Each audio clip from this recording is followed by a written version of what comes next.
Story. नन्हे कन्हैया को माखन मिश्री के साथ साथ मीठे रसीले फल खाना भी बहुत पसंद था। सुखिया फल वाली हर रोज गोकुल की गलियों में फल बेचने निकलती थी। एक दिन वह अपनी फलों की टोकरी लेकर कृष्णा के दरवाजे पर पहुंची। वह थककर वहां बैठ गई और बोली, सुबह से शाम हो गई और मेरा एक भी फल नहीं बिका, घर में एक मुट्ठी अनाज भी नहीं है। हे भगवान, मेरी मदद करो। कान्हा वहीं खेल रहे थे। सुखिया की बात सुनकर वो उसके पास गए और बोले, मैया जरा मुझे भी तो ये मीठे फल खिलाओ, जोरों की भूख लगी है। फल तो मैं दे दूंगी, पर तुम्हें इनकी कीमत चुकानी होगी। तुम्हें इन फलों के बदले में मुझे कुछ देना होगा। सुखिया बोली, हाँ हाँ, मैं अभी लेकर आता हूँ। ऐसा कहकर कान्हा घर के अंदर गए।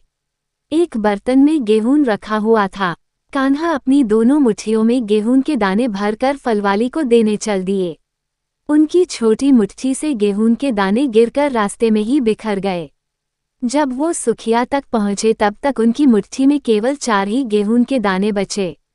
ये लो मैया, मैं कीमत ले आया। कान्हा बोले, अरे ये क्या, बस 4 दाने। सुखिया बोली, पर मैं तो मुट्ठी भर के दाने लाया था। कान्हा बोले, अपने पीछे देखो, सारे दाने तो तुमने नीचे गिरा दिए।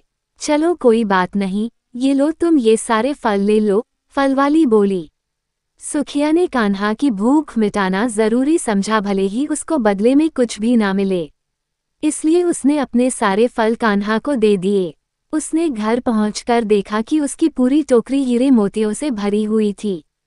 फलवाली ने मन ही मन कान्हा को धन्यवाद दिया। तो बच्चों, देखा आपने कैसे फलवाली ने निष्काम भाव से यानी बिना किसी इच्छा के अपने सारे फल कान्हा को दे दिए। इसी तरह हमें भी बिना किसी फल की इच्छा किए पूरी ईमानदारी से अपना काम करना चाहिए।